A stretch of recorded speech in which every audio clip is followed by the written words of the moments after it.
The lunchtime rush had barely ended when the doors of the Sicilian restaurant flew open, letting in a sudden beam of harsh daylight that spilled across the polished floor like an accusation.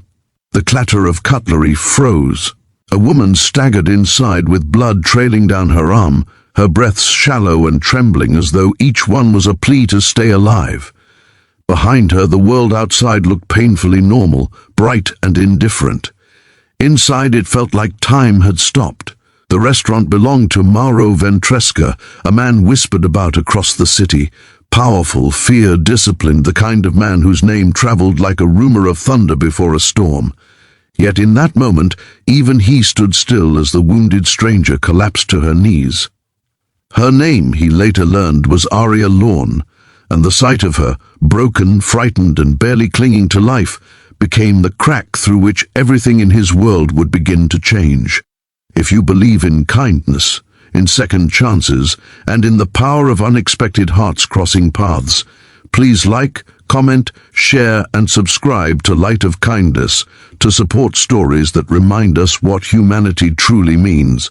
Mauro, known for a life built on sharp decisions and harder consequences, felt something shift in him as he stepped toward Aria.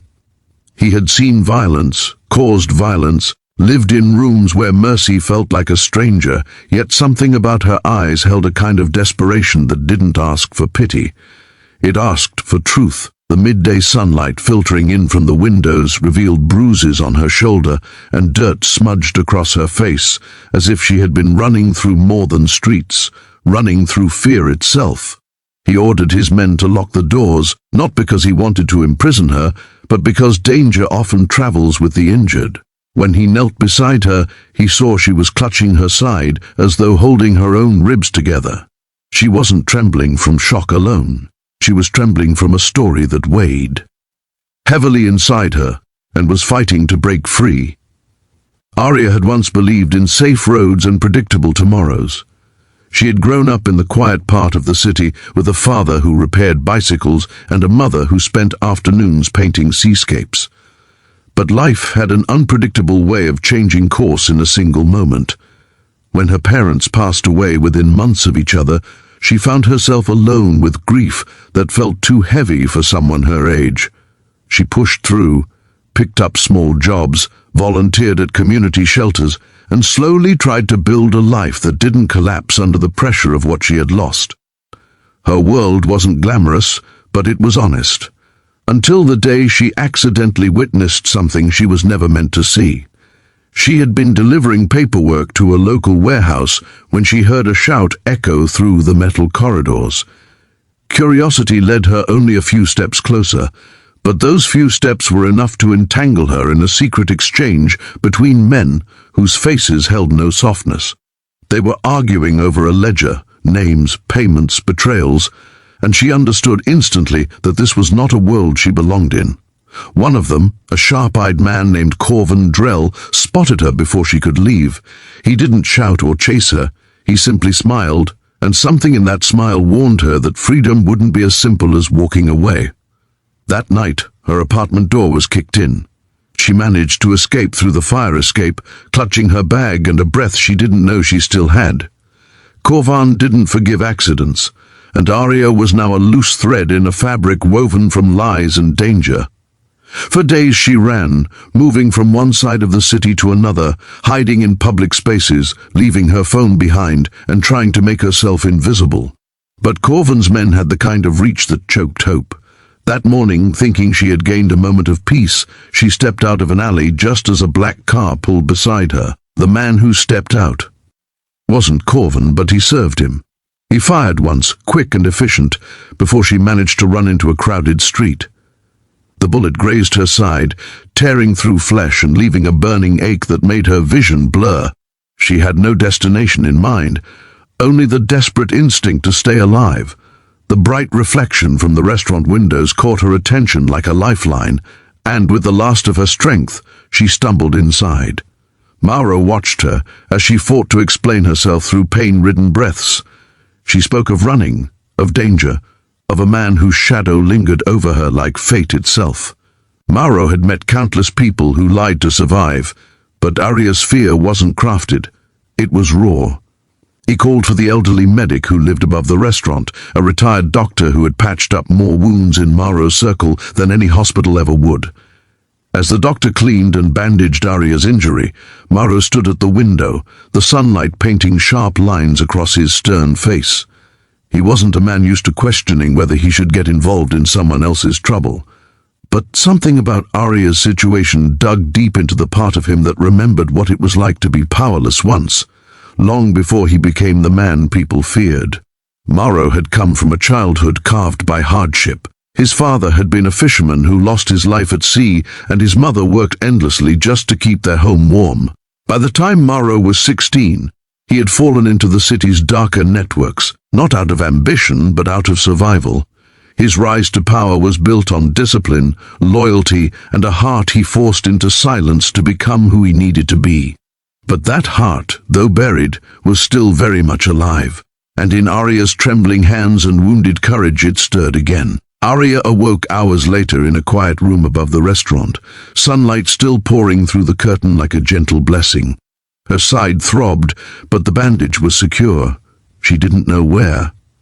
She was yet, or whose world she had stepped into, but for the first time in days she felt a fragile sense of safety. Mauro entered the room with a measured calmness, carrying a tray with water and soup. He told her she was safe for now. Her breathing steadied as she realized she wasn't being interrogated or threatened. Instead, she was being cared for, and the realization washed over her with unexpected warmth. Over the next few days, Mauro kept her hidden in the upstairs room, instructing his trusted men to quietly patrol the block. Arya insisted she didn't want to bring trouble to his doorstep, but Mauro dismissed her worries with a resolve that seemed unshakable. The more he learned about her, how she had faced hardship without bitterness, how she still believed in doing right even when life kept pushing her down, the more he found himself wanting to protect her. Not because she was defenseless, but because she reminded him that people who carried pain with dignity deserved someone in their corner. Meanwhile, Corvan felt the sting of losing track of Arya. He wasn't a man who tolerated loose ends. When he learned she had been spotted near Mauro Ventresca's territory, he growled at the thought of a mafia boss interfering with his business. He didn't fear Mauro, but he respected him enough to know this wouldn't be settled quietly. For Corvan, Arya wasn't just a witness, she was a challenge to his authority, and he couldn't let her survive. On the fifth day, as bright afternoon light filled the restaurant, one of Mauro's men rushed upstairs with news that Corvan's people were circling the block. Arya felt her heart sink. She didn't want more blood shed on her behalf. She begged Mauro to let her leave quietly and face whatever came her way, but Mauro refused. He wasn't going to abandon someone who stumbled into his life bleeding and terrified, someone whose courage he now silently admired. He had lived too long in a world where compassion was mistaken for weakness, once he wanted to prove that kindness itself could be power. He gathered his men in the restaurant, sunlight casting long shadows across the polished floor as they prepared. It wasn't going to be a violent confrontation, not if he could help it. Mauro believed in calculated strength in measured responses. He sent word through a neutral contact requesting to speak with Corvan face to face. Corvan arrived later that afternoon. Stepping into the restaurant with arrogance painted over his expression, he looked around, unimpressed, until his gaze settled on Mauro. The two men stood opposite each other, their lives carved from very different choices, yet connected now by a single wounded girl. Mauro made it clear that Arya was under his protection. Corvan scoffed, claiming she had interfered with things beyond her understanding. Mauro countered that Arya had stumbled into danger, not caused it. The city was full of frightened people who suffered because of men like Corvan, but Arya was not going to be one of them.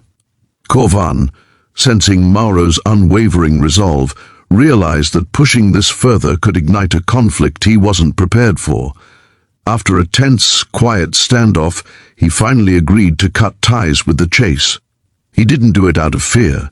He did it because even men like him understood when they were outmatched, not in violence but in conviction. When Corvan left, Arya felt her lungs as Arya prepared to build a new life. Mauro offered his resources to help her relocate, find stable work, and leave behind the shadows that had hunted her. But Arya didn't simply walk away with gratitude. She left with a deep respect for the man who had stood between her and the darkness. And Mauro, in turn, found himself changed by her presence, a reminder that sometimes salvation comes not from the powerful rescuing the weak, but from two wounded souls meeting at the right moment and reminding each other that goodness still exists. If this story touched your heart, please like, comment, share, and subscribe to Light of Kindness so more people can discover stories that bring hope and warmth into their day. Before the story ends, please leave a special comment sharing which moment moved you the most. It helps our channel grow and spread more kindness. Arya stepped out into the bright daylight of a new morning, taking a slow breath that no longer trembled with fear. Behind her, Mauro watched from the doorway, his heart steady for the first time in a long time, knowing that helping her had brought back a part of himself he thought he had lost forever. And though their paths would take them to different destinations, their lives had been changed in ways neither could have imagined, all because one woman stumbled into a restaurant bleeding, and one man decided that compassion was worth choosing.